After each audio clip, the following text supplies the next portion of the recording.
കഴിഞ്ഞ ദിവസമുണ്ടായ സുരക്ഷാ വീഴ്ചയിൽ കർശന നിലപാടുമായി രാജ്ഭവൻ. രജിസ്ട്രാറുടെ സസ്പെൻഷനിൽ പ്രതിഷേധിച്ച് രാജ്ഭവനിലേക്ക് SFI, DYFI പ്രവർത്തകർ അതിക്രമിച്ചു കടക്കാൻ ശ്രമിച്ചത് പോലീസ് തടയാൻ ശ്രമിച്ചില്ല.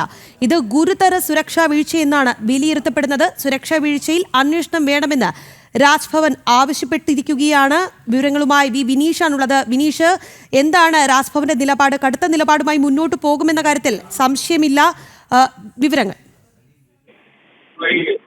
തീർച്ചയായിട്ടും രാഗി, വലിയ രീതിയിലുള്ള പ്രതിഷേധം തന്നെയാണ് ഇപ്പോൾ സംസ്ഥാന പോലീസ് മേധാവിയെ രാജ്ഭവൻ അറിയിച്ചിരിക്കുന്നത്. ഗവർണർ നേരിട്ട് സംസ്ഥാന പോലീസ് മേധാവിയുമായി സംസാരിച്ചു എന്ന് സംബന്ധിച്ചുള്ള സൂചനകളാണ് ഇപ്പോൾ പുറത്തു വരുന്നത്. കഴിഞ്ഞ ദിവസം രജിസ്ട്രാറെ പുറത്താക്കിയതുമായി ബന്ധപ്പെട്ടുള്ള വിവാദങ്ങളിൽ അത്തരത്തിലുള്ള ആ ഒരു സംഭവം ഉണ്ടായ സാഹചര്യത്തിലാണ് DYFI, SFI പ്രവർത്തകർ രാജ്ഭവനിലേക്ക് മാർച്ച് നടത്തിയത്.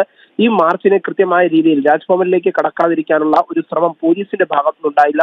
ഗുരുതരമായ സുരക്ഷാ വീഴ്ച പോലീസിന്റെ ഭാഗത്തുനിന്നുണ്ടായി എന്ന് സംബന്ധിച്ചുള്ള വിവരങ്ങളായിരുന്നു ആദ്യഘട്ടം മുതൽ. അത് ദൃശ്യങ്ങളിലടക്കം നമ്മൾ കഴിഞ്ഞ ദിവസം കാണിച്ചതാണ്.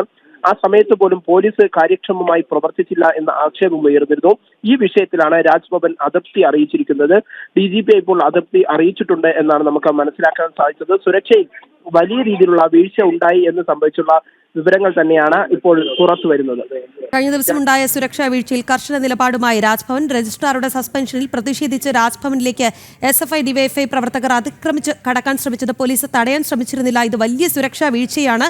സുരക്ഷാ വീഴ്ചയിൽ അന്വേഷണം വേണമെന്ന് രാജ്ഭവൻ ആവശ്യപ്പെട്ടിരിക്കുകയാണ്. വാർത്തയുടെ കൂടുതൽ വിവരങ്ങൾ നൽകിയത് വിനീഷാണ്.